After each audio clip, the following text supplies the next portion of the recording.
대표적인 성장주인 제약바이오가 잘 되려면 금리 인하기 도입하는 신용이라도 해야 된다라고 저는 생각을 했었어요.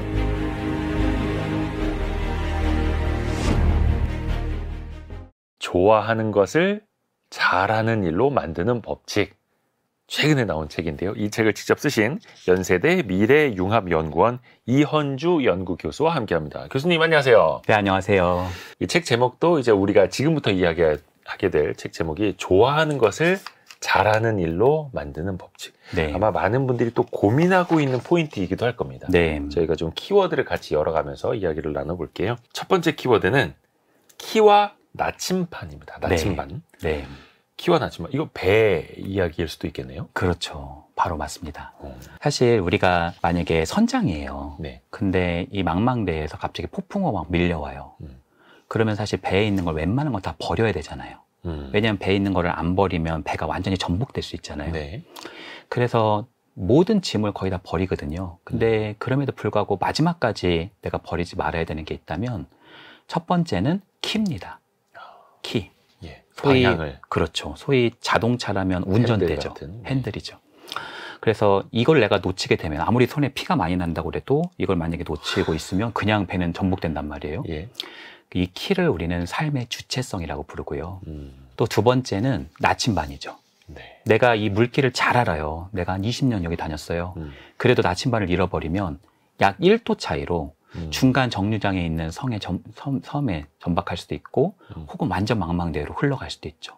그래서 나침반과 키는 절대 놓지 말아야 되는데 그 나침반이 바로 고유성이다. 이렇게 말씀드릴 수 있겠네요. 고유성. 네. 나만이 가진 것. 네.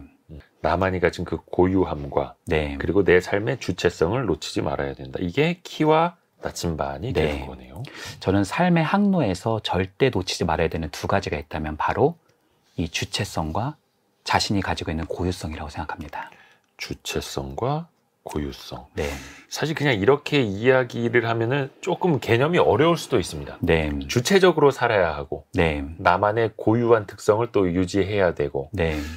근데 실제로 자신만의 키와 나침반을 쥐고 있는 주체성과 고유성이 있는 사람들이 많이 있을까요? 어떻습니까? 좀 혼란스러워할 텐데. 네, 사실은 우리 사회에서 되게 아픈 게 뭐냐면은 네. 어린아이들 뿐만 아니라 많은 성인분들도 자신이 주체성을 가지고 있지 못하고 자신의 고유성이 아니라 사회의 압박에 의해서 가는 분들이 많이 있습니다. 시키는 대로. 네, 그래서 저는 이 책에서는 이제 세 가지로 분류를 했는데요. 네. 첫 번째 단계는 정말 현실적인 목표도 없고 꿈도 없고 그냥 사는 경우도 있어요.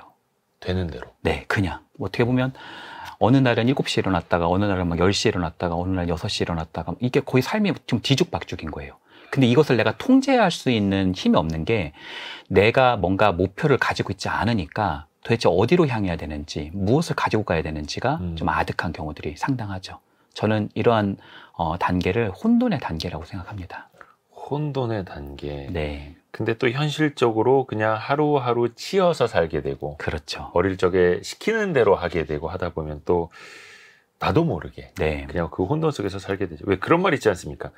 생각하는 대로 살지 못하면 사는 대로 생각하게 된다. 아, 맞아요. 네. 또 그런 분들도 또 적지 않아요. 네. 그리고 두 번째 단계는 목표와 꿈이 있기는 해요. 근데 그 목표와 꿈이 굉장히 현실적인 목표예요. 네. 그러니까 어느 직위까지 올라간다. 내가 연봉을 얼마를 받는다. 뭐 이런 거 있잖아요. 네, 이 회사에서 임원까지는 간다. 네. 그리고 뭐 자격증 뭘 딴다. 예. 어느 학교를 내가 들어간다. 이런 것들이 있는데 저는 사실 그런 분들은 성공하는 분들이 꽤 많거든요. 그 목표까지. 네. 그 네. 목표를 달성하시는 분들이 꽤 돼요. 근데 문제는 삶이 좀 팍팍하고 삶이 풍요롭지 않다라는 거. 두 번째는 엄청나게 스트레스에 많이 쌓여있다라는 거. 네. 세 번째는 잘 가고 있어요. 내가 지금 다. 예. 그러면 그나마 괜찮은데 내가 거기에서 어떤 영혼의 어두운 밤이 몰려올 때 내가 실직을 하거나 내가 경제적으로 어려워지거나 가정에 문제가 생겼거나 업황이 어려워졌거나 이게 아닌가 이 길이? 이런 생각이 들 때 갑자기 또 이 경우에도 혼돈으로 빠져들어가는 경우가 많이 있습니다. 그렇죠. 그 목표까지 뭐 다들 쉽게 가는 건 아니니까. 그렇죠. 네. 그런데 그 중간에서 흔들릴 수도 있고 포기할 수도 있고 좌절할 수도 있고. 네. 일단은 현실적인 목표가 있는 단계는 2단계까지인 네. 거예요. 그 이후에는요? 그 세 번째 단계는 꿈도 있고요. 예. 또 현실적인 목표도 있는 분들이 있습니다. 그리고 거기에 더해서 그 현실을 이루기 위해서 작은 방안들을 실제로 실습하시고 해보시는 분들도 계시죠. 실제로 그런 분들이 우리 사회에 존재하고요. 네. 저는 그런 분들은 어떻게 보면 성공이라고 하는 축과 행복이라고 하는 축, 성공과 행복이라고 하는 교집합을 둘 다 이루고 계시는 분이다라고 말씀드리고 싶습니다. 성공과 행복의 그 두 집합, 네. 양쪽의 날개를 그렇죠. 다 갖고 있는 사람들. 그분들을 이렇게 뵈면은 에너지가 있어요. 이 사람들이 보면은 뭔가 생생함이 있고 그 안에서 동기가 있어서 아, 이 사람에게 진짜 사는 맛이 있구나. 그런 거를 옆에만 있어도 많이 느낄 수 있습니다. 약간 좀 너무 드라마 주인공이나 성공시대의 주인공 같은 이런 삶 아니겠습니까, 근데? 네, 그런 것도 있고요. 또 어떤 면에서는 그분들이 왜 일만 엄청나게 할 것 같잖아요. 예. 근데 막 테니스도 치고요. 막 골프도 치고요. 뭐 탁구도 하고요. 수영도 하고요. 자신의 취미 생활도 하고요. 기타도 치고 그런 취미 생활을 가지고 있는 경우도 상당해요. 그래서 또 행복감을 느끼는 거고. 네, 네.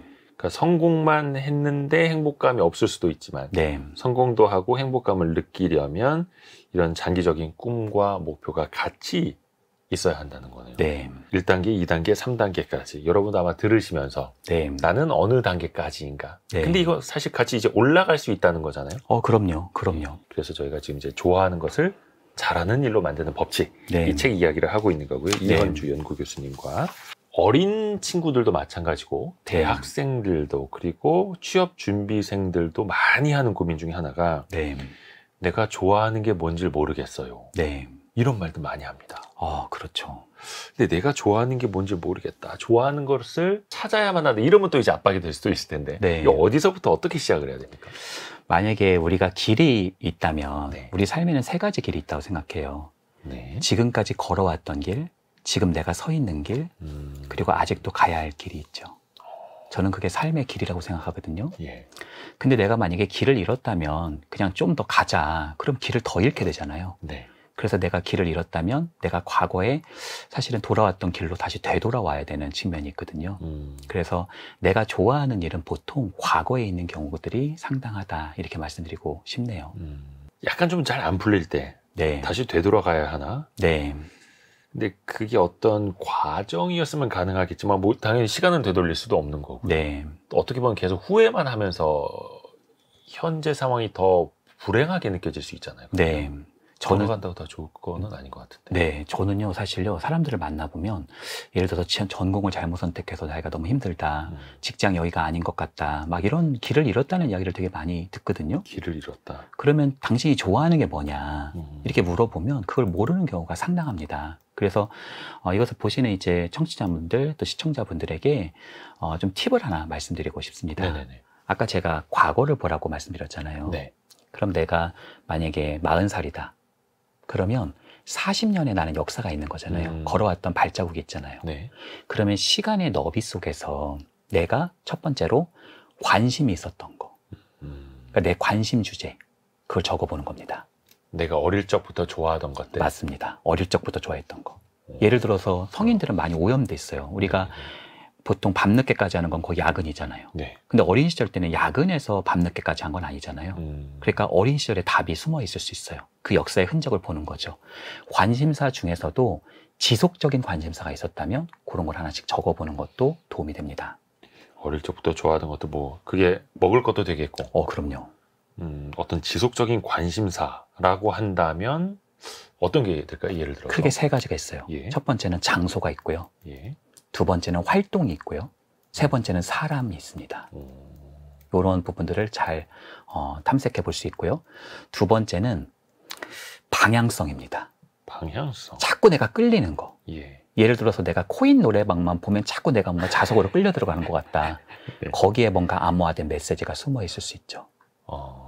스타벅스에 있는 그 여성이 사실은 세이렌을 상징하고 있는 거거든요. 그렇죠. 세이렌은 오디세우스를 유혹하잖아요. 예. 그러니까 나는 그냥 지나치고 싶은데 참새가 방앗간 그냥 못 지나가듯 자꾸 내가 자석처럼 끌려 들어가는 데가 있어요. 그런 의미입니까? 그렇습니다. 이거 빨아들이는 그런 거였구나. 네, 맞아요. 그렇게 사실은 메타포를 만든 거죠. 그래서 방향성이 하나가 있고요. 3번째는 행동이죠. 내가 실제로 그거를 못한다 하더라도 대체 행동을 계속 해보려고 하는 것들. 4번째는 사실은 그 느낌이죠. 느낌이요? 느낌이요. 우리가 좋아하는 것을 봤을 때 가장 중요한 부분은 바로 표정입니다. 사실 입보다도요, 눈 자체가 눈 주위의 근육이 수축되고 네. 거기에서 뭔가 방긋 웃는 거. 그러니까 우리는 좋아하는 걸 보면 굉장히 우리는 표정이 밝아지거든요. 그러니까 관심, 방향성, 행동, 느낌 이 네 가지를 다 가지고 있다면 그것은 내가 강하게 좋아하고 열망하는 가능성이 있다. 이렇게 말씀드릴 수 있겠네요. 아, 내 얼굴에서부터 그게 사실은 나타난다. 네. 그리고 내 발이 어디로 자꾸 향하게 되는지 방향성. 네. 그리고 내가 어떤 걸 하게 되는지 행동, 그리고 또 관심사까지. 네. 관심, 느낌, 방향성, 행동.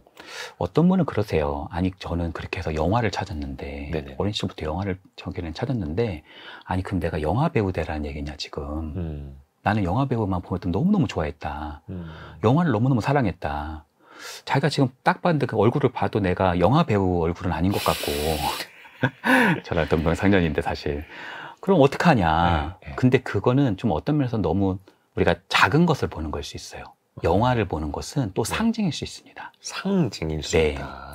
내가 영화를 좋아한다고 해서 꼭 영화 배우 돼야 되는 건 아니거든요. 예. 물론 될 수도 있죠. 근데 왜 보면은 굉장히 뛰어난 영화 배우들도 한두 번 나오시고 안 나오는 분들도 계시잖아요. 네. 또 어떤 분들은 조연 배우로서 감칠맛 나게 계속 그 영화를 그렇죠, 또 그렇죠. 이렇게 재밌게 해주시는 분도 예. 계시고요. 근데 그런 배우들만 있는 게 아니잖아요. 감독도 있죠. 시나리오를 쓰시는 분도 계시죠. 촬영하시는 분도 계시죠. 로케이션에서 계속 이렇게 장소를 알아보는 분도 계시죠. 사실은 이런 영화에 관련된 사람들은 얼마나 많아요. 저는 사실 감독 보고 영화 보러 가는 경우가 되게 많거든요. 근데 그분만 있는 게 아니라 영화를 제작하는 분도 있고요. 영화와 관련된 어떤 사업을 하시는 분도 계시고요. 영화와 관련된 어떤 예술성을 발휘하는 분들도 계시고요. 또 기획하는 분도 계시고요. 영화 자체를 내가 성인이 다 돼서 찾았다고 그래서 그건 늦은 게 아닙니다. 영화는 하나의 세계일 수 있죠. 내가 영화를 가지고 어떤 역할과 무엇을 내가 이루려고 하는지를 조금 깊이 숙고하는 것이 더 중요할 수 있다. 이렇게 말씀드릴 수 있겠네요. 그러네요. 이게 하나의 상징일 수 있다. 네. 예를 들어서 일주일에 2-3편 이상은 영화를 본다 그러면 영화 감상을 블로그에다가 글로 남길 수도 있는 거고, 그렇죠. SNS나 뭐 영화 리뷰 유튜브를 할 수도 있는 거고, 사실 요즘 시대에 할 수 있는 방식은 되게 다양하죠. 그렇죠. 그러니까 영화를 좋아해서 내가 연구원이 될 수도 있고, 영화를 좋아해서 내가 작가가 될 수도 있고, 영화를 좋아해서 내가 강사가 될 수도 있고, 영화를 좋아해서 내가 어부를 할 수도 있죠. 그것은 어떻게 보면 우리 삶을 훨씬 더 풍요롭게 만들죠. 근데 이제 금융에 관심이 있는데 영화를 좋아한다 그러면 그 영화 전문 투자사라든지 그렇죠. 그런 쪽도 또 중요하니까 그런 일도 할 수 있겠고, 이게 상징이고 네. 이거를 현실적으로 이어붙이는 방법을 찾아내면 되는 거죠. 그렇죠. 그리고 그런 와중에서 내가 해왔었던 경험들을 잘 보면 돼요. 예를 들어서 내가 고등학교 다닐 때 뭔가 꽃 같은 거 이런 게 파는 거를 뭔가 사람들하고 이렇게 조직해서 막 졸업식 때 꽃을 막 팔면서 그걸로 돈을 뭔가 같이 사장님하고 벌고 막 그랬던 기억들이 있는 거예요. 그런 게 새록새록 떠올리면은, 내가 업에 출연을 항상 바라는 사람이구나. 내가 그것으로부터 되게 기쁨을 느꼈구나. 그것은 내가 생각지도 못한 새로운 어떤 경험들을 또 싹트게 만들기도 하죠. 어떻게 보면 좋아하는 게 없거나 내가 좋아하는 게 뭔지 모르겠다가 아니라 네. 내가 좋아하면서 자라났던 걸 잊어버린 걸 수도 있겠네요. 그렇죠. 어른이 되면서. 네. 근데 그게 내 마음속에, 기억 속에 있을 수 있다. 네. 교수님도 그런 걸 이제 의외로 찾으신 게 있으세요? 저는 소설을 좋아해요. 소설. 네. 소설 중에서도, 뭐, 굉장한 뭐 대단한 무슨 작품성이 있는 거 이런 거보다는 네. 뭐 고전소설도 좋아하고 현대소설도 좋아하지만은 SF 판타지 이런 것도 되게 좋아하고요. 특히 대하소설 이런 것도 잘 읽습니다. 그래서 어린 시절부터 그런 소설을 되게 많이 봤거든요. 예. 그래서 취미가 뭐냐 우리가 이렇게 물어보면 전 독서요. 이렇게 말하면 뭔가 없어 보인다고 생각하시는 분이 계세요. 스쿠버 다이빙 정도는 말해야 좀 뭔가 특별한 취미 활동을 생각하지 않을까? 근데 그렇지 않아요.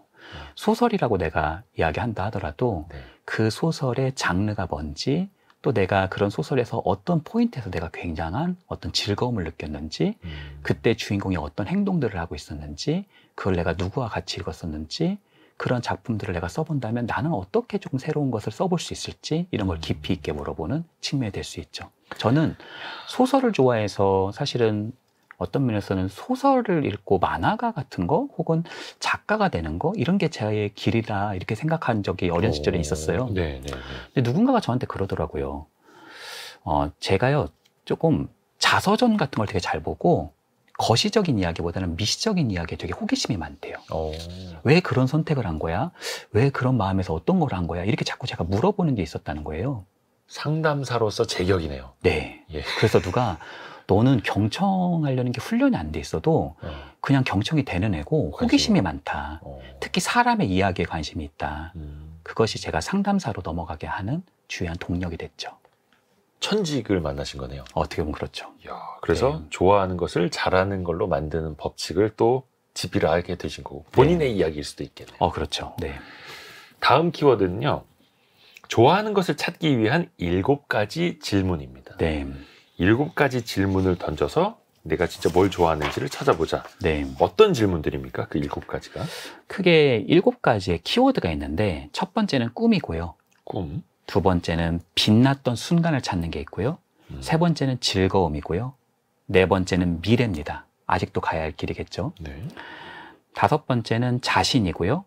여섯 번째는 소중한 사람이고요. 일곱 번째는 가치에 대한 질문입니다. 이 질문을 나 스스로 던지는 걸 텐데. 그렇죠. 어떤 식으로 해보면 좋은 거예요? 예를 들어서 꿈이다. 네. 예, 꿈. 사실요, 기자님, 이런 게 있어요. 네. 우리가 나로 인해서 살고 있는데, 우리가 나로 살고 있는데도 불구하고 항상 외부의 현실, 정보, 뭘 먹지? 오늘은 뭘 하지? 자꾸 그런 부분에 대한 정보를 물어보지, 나 스스로에 대한 질문을 하는 경우가 되게 드문 경우가 많아요. 그렇네요. 그래서 타인을 이해하는데도 시간이 필요하듯이 자신을 이해하는데도 시간이 좀 필요합니다. 그래서 제가 한번 질문 한 가지만 말씀드려 볼 테니까 그 질문에 대해서 여러 번 곱씹어 보면 좋을 것 같아요. 네네네. 예를 들어서 우리 기자님께서 80살이 됐어요. 네. 근데 오늘 기자님의 자서전을 담은 영화가 블록버스터로 개봉하는 날입니다. 지금 난리가 났어요. 막 네. 사람들이 막 다 몰려가지고 지금 막 난리가 났어요. 네. 그 영화의 제목이 뭐일 것 같은지, 그 영화는 어떤 스토리를 담고 있을 것 같은지, 그 스토리에서 나의 역할은 뭔지, 그 스토리, 전체적인 스토리 안에서 지금 나는 스토리에 어디까지 와 있는지, 그 다음에 쓸 이야기가 어떤 건지, 이런 질문들의 너비들이 이 책에는 많이 준비되어 있다, 이렇게 말씀드릴 수 있겠네요. 일단 생각만 해도 되게 기분은 좋네요. 네. 근데 어떻게 보면은 그 영화의 스토리를 내가 살아가고 있고 살아갈 날들이기도 한 거고요. 그렇죠. 나중에 내 일대기의 제목을 정한다라는 생각으로 살아가면 되겠네요. 그렇죠. 너무 좋다. 빛났던 순간도 마찬가지일 테고요. 그렇죠. 사실 우리가 이제 과거를 우리가 들어가 본다고 했잖아요. 네. 근데 과거를 물어보는 질문 중에 당신이 어린 시절에 가장 빛났던 순간이 언제냐, 이렇게 물어보는 게 있거든요.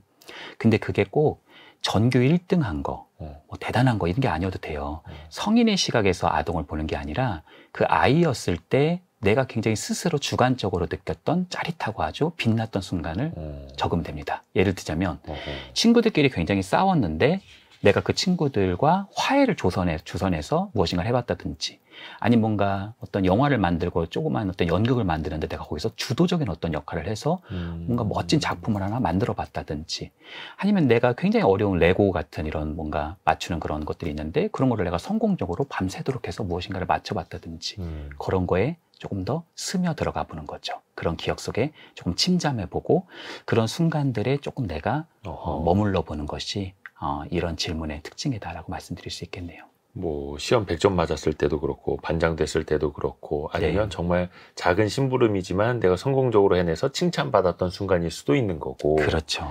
이건 약간 자존감하고도 이어지겠네요. 그렇죠. 그러니까 만약에 내가 요리를 했다. 그러면 요리를 했으니까 요리사인가? 꼭 그런 건 아닐 수 있어요. 내가 요리를 하면서 거기서 굉장히 내가 짜릿하고 신났고 빛났다면은 그 포인트가 무엇인지를 보는 거예요. 예를 들어서 내가 순서를 정확하게 넣어가지고 그 순서를 다 체계적으로 해서 한 부분이 다 완성돼서 그것에 대한 어떤 즐거움이었는지, 누군가가 내가 대접을 하면서 그 사람의 표정을 보면서 그렇게 행복감을 느꼈던 건지, 네. 아니면 내가 이걸 해서 나중에 어마어마한 백만장자가 되겠다, 그런 생각을 그 당시에 품었던 것인지, 아니면 음식을 너무 아름답게 만드는 그런 미학에 관심이 있었던 것인지, 이런 부분들은 디테일하게 찾아보는 것이 중요한 방향일 수 있죠. 즐거움도 사실은 어느 정도 이제 그 유추는 됩니다. 네. 그리고 미래, 네. 그러니까 미래의 모습을 네. 그려보는 걸 테고, 여기서 나오는 자신에 대한 질문은 뭡니까? 자신에 대한 질문? 이 질문은 아까 세 가지 길이 있다고 그랬잖아요. 예. 그래서 지금까지 걸어왔던 길에 대한 질문이 있고요. 또 앞으로 가야 할 길에 대해서 우리가 질문하는 것도 있어요. 네. 아까 80세에 대한 질문은 사실 미래를 물어본 질문이기도 하거든요. 네. 근데 자신에 대한 질문은 지금 나에게 물어보는 질문이에요. 지금의 나에게. 네. 예를 들어서 지금 나에게 필요한 질문이 뭐지? 내 인생에서 제일 중요한 게 뭐지? 내 인생에서 가장 소중한 게 뭐지? 내가 남모르게 준비해야 되는 게 있다면 그건 뭐지? 이런 질문들일 수 있겠죠. 약간 나와의 대화네요. 그렇죠. 근데 사실 이게 나 자신과 대화합니다. 그러면 이제 어디 나가서 좀 이제 쟤 좀 이상한가 이럴 수도 있을 텐데 네. 이게 사실 나 자신을 파악하는 게 어떻게 보면 가장 중요한데 요즘 사람들이 또 못하고 있는 거기도 하고요. 네. 사실 사람에게는 어떤 고유성이 있고요. 그 고유성은 지문과 같이 자신을 사실은 일컫는 굉장히 중요한 어떤 셀프의 가장 중요한 부분이라고 말씀드릴 수 있거든요. 근데 줄탁동시라는 개념이 있어요. 저는 어린 시절 때 닭을 좀 키워봤는데 예. 그 닭이 이렇게 처음에 병아리가 이렇게 알을 깨고 나오는 장면들이 너무나 조금 신비스럽더라고요. 학교 앞에서 팔던 그런 것도 병아리가 키워봤고 사실 잘 죽어요. 근데 이제 저희 맞아, 집은 맞아. 정말 진짜 닭, 정말 큰 닭, 그거를 정말 키워오는 그런 경우도 있어서. 근데 그 개념에서 이제 사실 알에 쌓여 있으니까 그 예. 병아리가 부리로 툭툭툭툭 사실은 두드릴 거잖아요. 나오려고. 나오려고. 근데 그때쯤에 어미가 밖에서 툭툭툭툭 부리로 두드려서 그것이 동시에 탁 만나는 순간 알이 깨지면서 병아리가 탄생한다는 거예요. 네네네. 그러니까 내가 나에게 물어보는 질문은 외부에서 나에게 망치와 부리로 두드리는 것과 같다. 그리고 그 밑에 숨겨져 있는 나는 어떤 면에서는 아직 펼치지 못했지만 내가 가지고 있는 중요한 잠재태, 나의 원형이다. 이렇게 말씀드릴 수 있겠죠. 나를 둘러싸고 있는 알이라는 껍데기를 네. 나 스스로 안팎에서 동시에 두드려보고 동시에 만나는 것. 네. 나 자신도 만나야 됩니다. 네. 아, 이거 중요한 것도 배웠습니다. 다음 질문으로 좀 넘어가 볼게요. 네. 또 이것도 현실적인 고민인데 네. 좋아하는 것도 있고 잘하는 것도 있고 좋아하는 걸 내가 잘한다면 뭐 최고겠죠. 네. 그런데 항상 이게 또 현실적인 우선순위라는 게 있지 않습니까? 네. 그런 질문들 많이 하더라고요. 특히 이제 MZ세대들, 네. Z세대들 더더욱이. 좋아하는 일과 잘하는 일 중에 어떤 것부터 해야 됩니까? 라는 질문을 정말 많이 하지 않습니까? 그렇죠. 사실 우리 기자님께서 진짜 탁월한 질문이신데 네. 아까 제가 나침반이 고유성이라고 그랬잖아요. 예. 근데 그 나침반은 두 가지 축이 또 있어요. 하나가 내가 좋아하는 것. 또 두 번째가 내가 잘하는 것입니다. 어떨 때는 N극과 S극 저 반대에 있을 수도 있잖아요. 네, 그렇죠. 어디로 가야 됩니까? 근데 여기서 중요한 건 뭘 먼저 하느냐는 거예요. 근데 많은 셀러브리티 분들께서 실제로 잘하는 거를 해라고 말씀하셨다 하더라고요. 맞아요. 그래서 잘하는 걸 바탕으로 돈을 벌고 네. 그 돈으로 좋아하는 걸 하면 되지 않느냐 이런 솔루션? 네. 근데 저는요, 이제 그걸 이제 말씀하신 분이 누구신지 잘 모르겠는데 네. 아마도 그분들은 그 분야에 되게 천부적인 재능이 있는 분들일 가능성이 있어요. 예를 들어서 피아노를 쳐도 남다른 분들, 뭐 축구를 해도 이게 골 감각이 다른 분들. 네네, 그렇죠. 그런 분들 있잖아요. 공부를 해도 그냥 하면 공부를 되게 잘하시는 분들. 똑같이 노력해도 더 잘하는 사람들. 네. 있죠. 그런 분들은 그냥 잘하는 걸 하면 되는 부분이고요. 사실 그런 경우가 아닌 경우가 많죠. 네. 사실 모차르트는 그냥 치면은 자기가 잘하잖아요, 보면은. 네네네. 그러니까 사실 우리 보통 대부분의 사람들은 그런 좀 천재적인 끼를 가지고 있는 경우가 좀 드물고 예. 또 세상에 존재하는 많은 일들은 그렇게 단순해 될 수 있는 것이 아니라 꾸준히 시간에 기대어서 해야 되는 부분들이 많이 있기도 하거든요. 그래서 내가 잘하는 것을 집중하다 보면 문제가 있습니다. 나보다 더 잘하는 사람이 있다는 거예요. 모차르트를 봤던 살리에르처럼. 네. 사실 제가 기자님 시골에서 자라가지고 예. 제가 어린 시절 때 노래를 이렇게 하면요. 예. 친구들이 되게 좋아했고요. 네. 심지어 선생님도 항상 장기자랑 하면은 어. 야 헌주 나와 해가지고 맨날 노래를 불렀던. 노래하라고. 네. 오. 그래서 저는 막 노래를 막 눈 감고 하면서 제가 언젠가 가수가 되겠다. 내가 이런 목소리가 있나. 동네에서 내가 노래 제일 잘했는데. 네, 이거는 완전 가수다. 네. 막 그런 생각을 하고 심지어 왜 그 노래 프로그램 같은 거 있었잖아요. 예. 그 왜 경연. 빰빠밤빰빠밤빰. 전국 노래자랑. 네, 거기도 제가 나갈까? 막 이런 생각도. 나가시진 않으셨고. 네, 어린 시절 때 이제 막 굉장히 그런 지금도 생각을 듣지 했죠. 않았습니다. 네. 아, 네. 근데요, 문제는 제가 이제 서울에서 친구들하고 이렇게 노래방을 가보니까 네. 10명이 가면 제가 한 4, 5번째쯤 하더라고요. 그러니까 주관적 평가니까 사실은 더 밑에 있을 수도 있겠죠. 사실 내가 노래를 잘한다고 해도요, 인스타그램이나 뭐 내가 어떤 유튜브나 이런 어떤 소셜 네트워크 같은 거에서 그런 거를 검색어로 치셔가지고 노래 잘하시는 분들이 1시간만 듣고 있으면 내가 잘한다는 얘기를 하기가 되게 어렵습니다. 능력자들이 너무 많죠. 네. 그래서 잘하는 거에 집중하게 됐을 때 문제는 뭐냐면 잘한다는 건 내가 잘한다고 해서 되는 게 아니라 외부 사람들이 나에게 평가를 해줘야 되는 거기 때문에 항상 키가 또 상대에게 있는 거고. 그러네요. 외부의 평가. 네. 그리고 요즘 시대는 옛날하고 달라가지고 잘하시는 분이 너무 미디어라든지 이런 데 많이 나오셔가지고 더 좌절들이 많죠. 또 그것도 경연을 해야 되고 오디션을 해야 되고 막. 그렇죠. 그래서 사실은 잘하는 거에 집중하기보다는 좋아하는 거에 집중하는 게 먼저다. 이렇게 말씀드립니다. 물론 이게 좀 이제 경제적인 영역으로 가면 다른 얘기가 될 수도 있겠습니다만 네. 나 자신, 나의 내면을 들여다볼 수 있는, 그러니까 나의 내면에서 우러나오는 좋아하는 것. 네. 그렇죠. 잘하는 것은 이제 외부의 평가이고. 네. 이게 많은 분들한테는 근데 사실 그 현실적인 고민이 그거 같아요.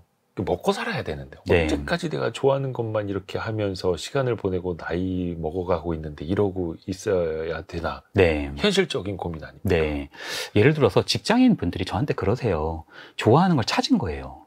그러면 자기는 직장에 너무 안 맞는데 그걸 때려치우고 바로 이 좋아하는 거를 하려고 하시는 분들이 계시더라고요. 저는 웬만하면 말립니다. 왜냐하면 보통 직장이라고 하는 것은요, 회사잖아요. 회사는 고객의 수요에 맞춰서 사실은 움직이는 곳이고요. 그렇죠. 나는 회사의 수요에 맞춰서 움직이는 사람이잖아요. 아하.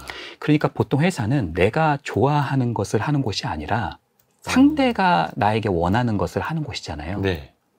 그러니까 어떻게 보면은 당연한 거예요. 내가 좋아하지 않는 것을 할 수밖에 없겠죠. 그렇죠, 그렇죠, 그렇죠. 그러니까 뭐 그만두려고 하면 월급 들어오고 또 그만두려고 하면 월급 들어오고 이런 부분이 반복된단 말이에요.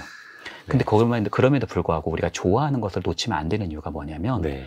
요즘에 부캐라든지 디깅 모멘텀과 같은 이런 용어들이 MZ세대에서 많이 유행하고 있어요. 부 캐릭터. 네. 네. 좀 이제 자신만을 위한 좀 밤의 시간 해볼 수 있는 자신의 어떤 다른 모습이라고 할 수 네. 있겠죠. 근데 좋아하는 것을 내가 꾸준히 활동을 해보는 것은 내가 그것을 업으로 만들려는 게 아니라 그 자체가 좋아하는 것을 많이 하고 그 경험을 하는 것 자체가 행복이고요. 또 그 행복감을 많이 경험하면 경험할수록 나의 자아 존중감과 내 자기 효능감이 올라갑니다. 나에 대한 믿음, 세상에 대한 믿음, 나아질 수 있다는 희망이 거기서부터 싹트죠. 근데 그럼에도 불구하고 이런 게 있을 수 있잖아요. 그럼 이거는 그냥 취미생활이네. 그렇게 생각할 수 있잖아요. 안 그래도 그 여쭤보려고 그랬는데. 그렇죠. 예. 그게 그럴 수도 있잖아요.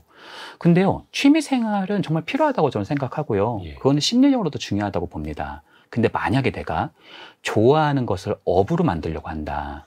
그러면 거기에는 부단한 사실은 고통이 수반하게 됩니다. 금강석이 금이 되려면, 금강석은 자연에서 발견되고 네. 금은 많은 재련 과정을 통해서 나오는 사실은 금속이잖아요. 네. 그러니까 그걸 하려기 위해서는 뼈를 깎는 노력이 필요하듯이 그렇죠. 내가 좋아하는 것을 놀이처럼 찾았다 하더라도 그것을 내가 정말 잘하기 위해서는 부단한 재련 과정을 거쳐야 된다는 거죠. 그건 굉장히 고통스럽거든요. 근데 그럼에도 불구하고 내가 그것을 놓지 않고 그 부캐릭터를 내가 진짜 집중해서 할 수 있는 그 원동력이 있다면 잘해야 한다 하는 어떤 압박감, 강박관념이 아니라 그럼에도 불구하고 잘하고 싶다. 나는 조금 더 잘해보고 싶다. 조금 더 내가 잘해보고 싶다라는 동력이 있기 때문에 가능한 거죠. 내가 8시간 동안 그걸 하고 탈진이 된데도 불구하고 그 다음날 내가 쉬고 나면 그것이 다시 생각나는 이유는 그걸 내가 간절히 원하고 있기 때문에 가능한 거죠. 그리고 좋아하는 것이 좋아하는 것 속에서 잘할 수 있는 것이 생기거든요. 그러니까 어떻게 보면 좋아하는 것과 잘하는 것은 수미상관의 형태를 띠죠. 좋아하니까 잘하게 되고요. 정말 잘하게 되면 좋아하게 되죠. 연결이 다 되는 거예요. 그렇죠. 그러니까 좋아하는 것은 잠재태라고 한다면 좋아하는 것 속에서 잘할 가능성이 있는 걸 찾고 시간이 기대어서 그것을 정말 잘할 수 있는 것으로 하게 되었을 때 지금까지는 내가 업이 있는 곳에 내가 가야 됐잖아요. 근데 내가 정말 그걸 잘하게 되면 내가 업을 창출하게 되는 토대가 되죠. 왜 내가 예를 들어서 뭐 국밥만 내가 잘한다 하더라도 왜 시골 같은 데서 하도 사람들이 많이 몰리잖아요. 정말 잘하게 된다면. 그러니까 업의 출현은 내가 좋아하는 것 속에서 어떤 면에서는 한 템포 올라가게 되는 하나의 티핑 포인트를 일으켰을 때 거기에서부터 업이 출현될 수 있다. 이렇게도 말씀드릴 수 있겠네요. 그러니까 잘해야 한다가 아니라 잘하고 싶다. 네. 부단히 노력을 하고 힘들게 노력을 해서 지치더라도 그 다음날 되면 또 하고 싶다는 생각이 드는 그것. 네. 근데 약간 조금 더 질문을 비틀어 보자면 그렇게 하다가 나 이거 잘 못할 것 같은데 안 될 것 같은데 그냥 이건 취미로만 삼자. 네. 이럴 수도 있는 거고요. 그럼요. 벤자민 프랭클린이 네. 굉장한 어떤 뭐 작가이기도 하고 정치가이기도 하고 네네네. 또 음악가이기도 하고 사실 뭐 피레침 발명한 걸로 되게 유명하신 분이잖아요. 근데 그분도 평생을 그 체스를 뒀다고 해요. 체스. 네, 거의 매일 뒀다고 해요. 거의 50년을 뒀다고 하는데 그분의 체스 실력은 그냥 일반인의 수준을 좀 넘는 수준이었다고 합니다. 그러니까 그렇게 천재적인 분도 체스를 엄청나게 잘한 건 아니라는 거죠. 그냥 그 체스판 그걸 즐긴 거네요. 네, 그러니까 어떤 면에서는 내 삶에는 취미가 있어야 되는 거고요. 그런 잠재력은 내 삶을 풍요롭게 하는 거고요. 또 그 안에서 내가 정말 잘할 가능성이 있는 것이 또 생겨날 수도 있는데 그것을 위해서는 많은 공력이 필요하다 이렇게 말씀드릴 수 있겠네요. 열심히 또 노력을 해야 되는 거고 그냥 네. 공짜로 되는 건 없고 네, 그런데 또 그게 안 되면 취미로 삼는 것 자체가 또 나쁜 것도 아니고. 그럼요. 네, 좋습니다. 다음 키워드를 열어볼게요. 티핑 포인트입니다. 티핑 네. 포인트. 네, 우리가 흔히 쓰는 말인데 네, 뭔가 인생의 전환점이라든지 뭔가가 더 촉발되는 계기랄지 이런 걸 말하는 거잖아요. 그렇죠. 좋아하는 걸 잘하는 일로 바꿔주는 티핑 포인트. 그 순간은 좀 어떤 개념이 될까요? 그러니까 우리가 무엇인가를 정말 잘하게 되는 것은요, 경사로로 올라간다기보다는 계단과 같다고 보시면 됩니다. 계단식으로 올라간다. 네, 그러니까 어느 순간 계속 머물러 있다가 한 번에 확 튀고 올라간다는 거죠. 왜 물은 99도까지 끓지 않다가 예. 1도가 딱 올라가는 순간 갑자기 기체로 바뀌잖아요. 예. 그 성질이 바뀌잖아요. 그것을 티핑 포인트라고 보통 얘기할 수 있고요. 이것을 갑자기 뒤집어지는 점이다 이렇게 표현을 합니다. 그래서 말콤 글래드웰이 사실은 저서에서 말하면서 굉장히 유명해진 개념이기도 하죠. 근데 사실 제가 탁구를 좀 예전에 잘했어요. 네. 그래가지고 사실 탁구 하면은 제가 다른 운동은 몰라도 그냥 탁구는 좀 제가 자신감이 있어서 친구를 좀 불렀습니다. 네네네. 그 친구는 운동을 좀 잘하는 친구였는데 네. 탁구 좀 치자. 음. 저희 집에 탁구대가 있었거든요. 오. 그래서 이제 치는데 그 친구는 탁구를 모르니까 네. 저한테 게임이 안 될 거잖아요. 네네.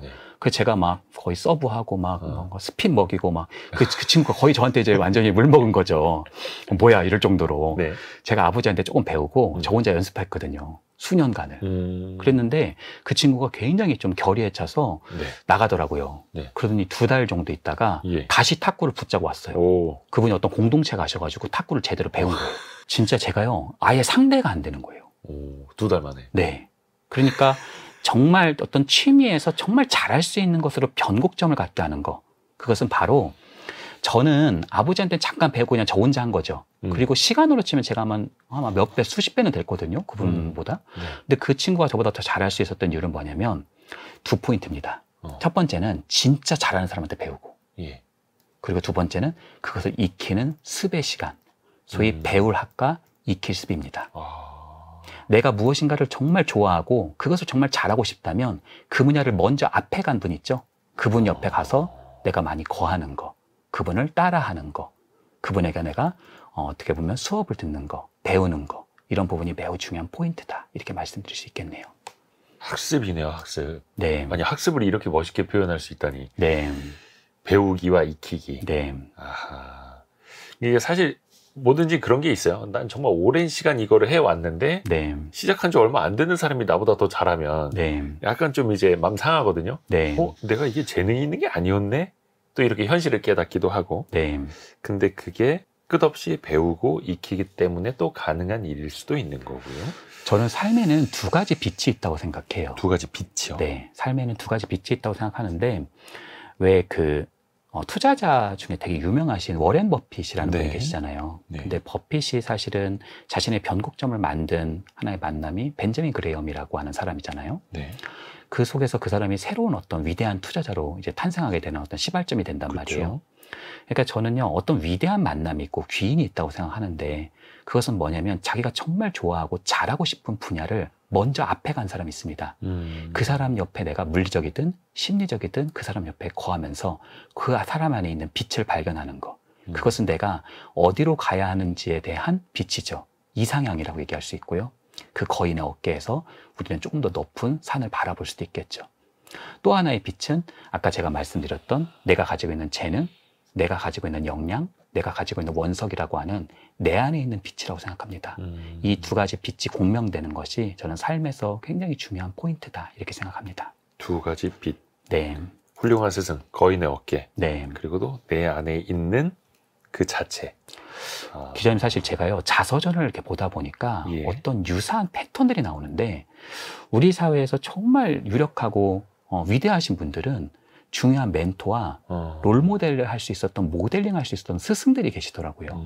그래서 어떤 면에서는 위대한 사람의 앞에는 더 위대한 사람들이 있었고 그것이 지금 인류의 역사 속에서 우리가 흘러왔기 때문에 나 역시 조금 더 앞으로 가본다면 그런 거인들, 모델들을 찾아보는 것도 좋지 않을까 생각합니다. 그러면서 이제 청출어람이 되는 거죠. 네. 이게 사실 또 앞에서도 그 탁구를 어릴 적에 같이 쳤던 친구 이야기도 해주셨습니다만 네. 성장하는 속도가 남들보다 더 빠른 사람들이 있습니다. 아, 네. 그건 좀 그래도 재능이 있다라고 인정을 해야겠죠. 저도 사람을 만나는 직업군이다 보니까 예. 각 분야에서 천재들을 만납니다. 어. 그러니까 좀 레벨이 다른 분이 있어요. 근데 저는 이렇게 생각해요. 천부적인 사람은 노력으로 이기기 쉽지 않다고 생각합니다. 뭐 어느 정도는 인정합니다. 예. 네, 진짜 재능의 영역을 이거는 어떤 벽이 있구나. 저는 상담 분야에서도 그런 걸 느끼기도 했거든요. 아무리 열심히 해도 어떤 사람에 대한 그 식견이 있는 사람의 그 발걸음을 쫓아가지 못한다는 어떤 아득함, 절망감 같은 게 있거든요. 절망감까지. 근데 문제는 네. 그렇게 재능이 엄청나게 뛰어나다 하더라도요, 천재는 외로워요. 다른 사람들은 젠걸음으로 가는데 자기는 성큼성큼 뭔가를 가고 있기 때문에 항상 외롭고요. 왜 토끼와 거북이를 보면 토끼를 거북이가 이기잖아요. 네. 다음번에 시합했을 때는 거북이 정도는 이제 충분히 이기겠지. 근데요, 삶은 평생이기 때문에 거북이는 만만치 않은 상대입니다. 예. 어떻게 무직하게 천천히 걷더라도 꾸준히 가는 사람을 이기는 것은 매우 어려운 일이죠. 사실 천재들도요, 위대한 분들도, 뛰어난 분들도요, 잠깐 있다가 사라지는 분들이 많습니다. 네. 동기가 없다면, 성실성이 없다면 아무리 뛰어난 재능도 사실은 좀 그 힘을 잃는, 그 엣지를 잃어버리는 그런 토대가 되기도 하죠. 반대로 말하자면 내가 가지고 있는 뭉뚝함이 있다 하더라도 내가 그것을 갈고 닦는다는 것은 나에게 있어서 대기만성, 내 삶을 꾸준히 성장시킬 수 있는 지점이다, 이렇게 말씀드릴 수도 있겠죠. 재능을 넘어서는 건 강한 동기와 성실성이다. 네. 아주 장기간으로 놓고 보면 그렇죠. 네. 아주 짧은 기간 안에는 뭐 예를 들어서 한 달 안에 네. 혹은 1, 2년 안에 누가 더 자라나는 재능이 더 많이 좌우할 수 있겠죠. 그렇죠. 근데 10년, 네. 30년, 50년은 꾸준함, 네. 강한 동기, 성실성이 더 재능보다 중요할 수 있는 거고. 그렇죠. 왜 그 가수분들 중에서도 정말 뛰어난 앨범 내고 그냥 사라지는 분도 계시고, 작가 중에서도 책 딱 한두 권 내시고 그다음부터 안 나오시는 분도 계시고 이렇잖아요. 예, 예. 그러니까 천재분들이 가지고 있는 가장 취약점은 어떤 면에서는 은둔자의 면모가 있고, 자기는 너무 빨리 가기 때문에 그 안에서 좀 좌절되게 되는 부분들도 상당하다. 그래서 이걸 들으시는 분들에게 이제 천재분들이 계시다면 그분들에게도 동기와 성실성은 필요하다, 이렇게 말씀드리고 싶네요. 꾸준함. 네. 그리고 또 이 책에서도 우리가 직업이나 진로를 결정하는 데 있어서 예측 불가능성이 굉장히 또 중요하게 영향을 미친다라고 하더라고요. 네. 어떻게 보면 약간 우연일 네. 수도 있을까요? 정확합니다. 예. 사실요, 예전에는 이제 진로 상담이 어떤 검사를 해보고요, 거기에 있는 재능이나 흥미나 역량 이런 게 나오면은요, 그거에 걸맞는 직업 세계군 있잖아요. 네. 그걸 이렇게 매칭하는 시스템이 좀 굉장히 대세를 이룬 적이 있었거든요. 근데 많은 연구들을 해보니까 그 매칭 시스템이 자꾸 깨지는 거예요. 가령 중학교 2학년 아이가 변호사가 나왔어요. 예. 근데 그 아이가 진짜 성인이 돼서 변호사가 될 확률은 굉장히 떨어진다는 거죠. 예. 그러면 변호사가 된 분들을 만나서 보면은 약간 랜덤, 우연처럼 그 변호사가 되었고, 회계사도 내가 우연처럼 되었고, 내가 어떤 디자이너도 내가 우연처럼 되었던 경우들이 상당하다는 거예요. 예. 그래서 사실 많은 이제 학계에 계신 분들이 좀 충격에 휩싸였어요. 아니, 이 매칭 시스템이 맞지 않으면 사실 진로 상담 근간이 흔들릴 수 있는 부분이란 말이에요. 근데 여기서 나온 이제 아주 중요한 교수님이 존 크럼벌츠라고 그래서 스탠퍼드 대학의 교수님이시고요. 진로 상담에서는 뭐 엄청나게 유명하신 분이세요. 근데 이분이 뭐라고 말씀하셨냐면, 그렇지 않다. 우리 삶에는 계획된 우연이 있다, 이렇게 말씀하셨습니다. 계획된 우연이요? 네. 이게 뭐 운명론 같은 겁니까? 그러니까 우연이라는 건 랜덤을 뜻하잖아요. 네. 예상할 수 없다는 걸 말하잖아요. 네. 근데 계획은 내가 기획하고 예상을 한다는 걸 의미하잖아요. 그러니까 계획된 우연이라는 것은 우연이긴 우연인데, 네. 그것의 우연의 연속인 내 삶을 내가 다 이루고 나서 내 삶을 이렇게 되돌아보면 내가 회고해보면 내 삶을 이루어왔던 무수한 우연의 사건들이 다 하나의 나를 지금까지 이루기 위한 계획이었구나라는 회고적 의미를 담고 있기도 하죠. 지나고 나서 보니까 네, 마치 영화 속 네, 인터스텔라 결론 부분에 네, 그 앞에 나왔던 영상이 다시 한번 저 4차원 너머에 오버랩이 되는 것처럼 네. 우리의 삶도 그렇죠. 오. 그래서 이제 크럼볼츠가 정말 성공적이고 그 삶에서 만족하는 그 직업에서 정말 효능감을 느끼는 사람들을 만나서 인터뷰를 해봤더니 내 삶을 이루었던 것은 계획된 우연이었다라는 것을 발견했고 그것을 꼭 회고적인 의미가 아니라 지금 현재를 살고 있는 우리에게 미래를 계획된 우연으로 창출할 수 있느냐라고 하는 질문에 대해서 크럼볼츠는 그럴 수 있다고 보는 겁니다. 그게 굉장히 중요한 진로 상담의 이론인 계획된 우연인데 이 변인 중에 하나가 뭐냐면 호기심이에요. 호기심이요. 네, 호기심. 이게 변화의 요소가 되는 거예요? 그렇죠. 예. 계획된 우연을 일으킬 수 있는 하나의 지점이죠. 예를 들어 볼게요.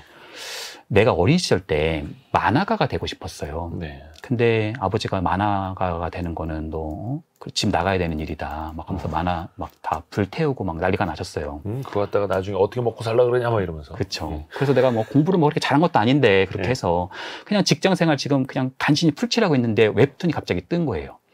웹툰의 시대를 만나면서. 그래서 막 유튜브를 보니까 막 저분은 몇 억을 벌었대더라 막 그런 게 나오는 거예요. 내가 그때 그걸 했었어야 되는데 이게 사실 후회가 될 수 있잖아요. 그렇죠? 근데 이제 호기심이라는 건 뭐냐면 예. 그럼 지금 내가 할 수 있는 작은 포인트는 무엇인가? 라는 질문을 해보는 거예요. 내가 지금 할 수 있는 작은 포인트는 뭔가? 음. 그러니까 어린 시절에 그거를 내가 잃었던 걸 찾았다 하더라도요. 어린 시절로 돌아갈 수는 없잖아요. 그러면 내가 만약에 SNS인데 가보셔가지고 뭐 드로잉 스쿨 같은 거요. 원데이 클래스도 있고요. 네. 반데이 클래스 같은 거 있습니다. 그런 걸 한번 가보는 거예요. 가볍게.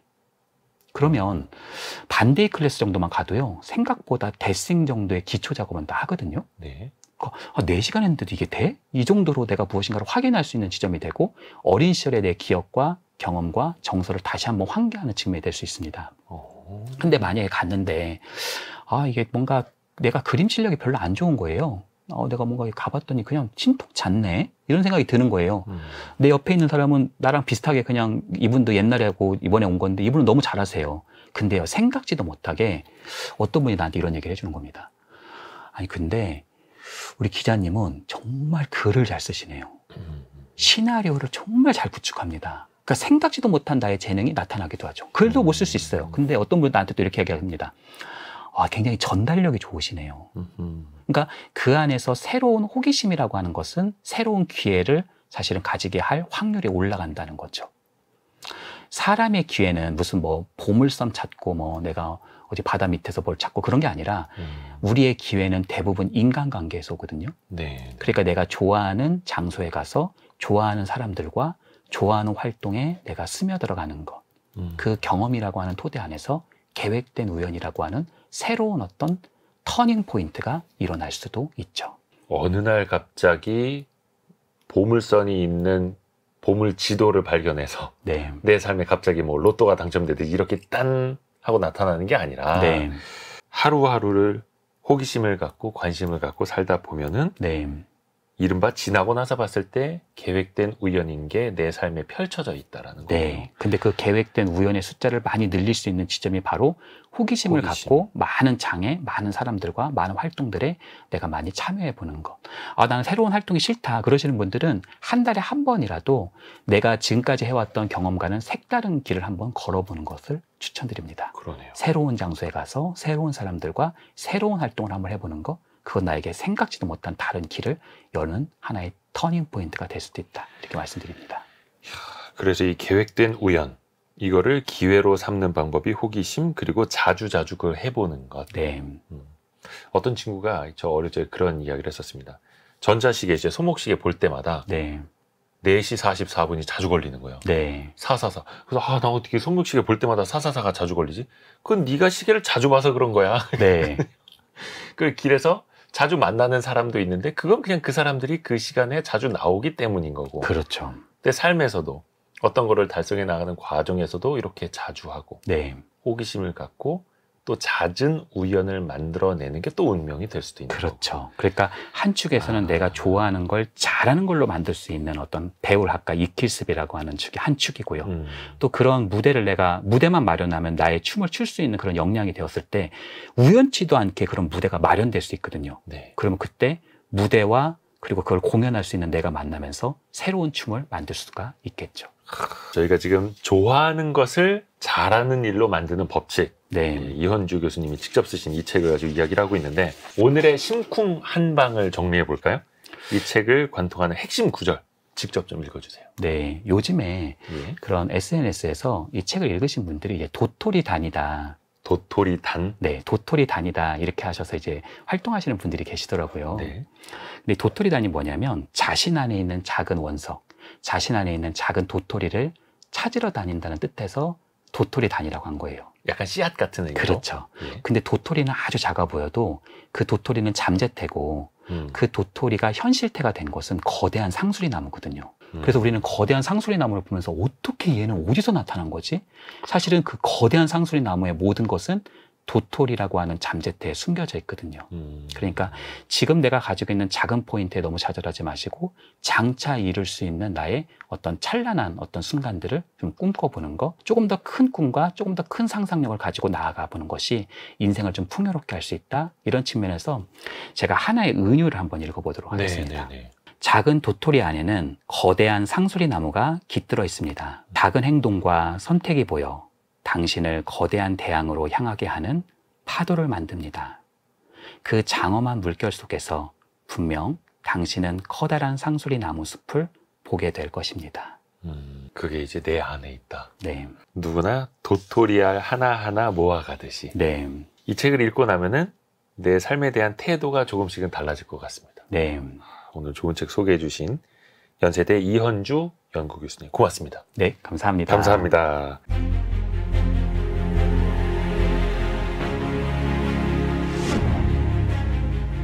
대표적인 성장주인 제약바이오가 잘 되려면 금리 인하기에 도입하는 신윤이라도 해야 된다라고 저는 생각을 했었어요. 근데 그때 한 번 더 뛸 수 있는 게 제약바이오라고 저는 생각을 하고요.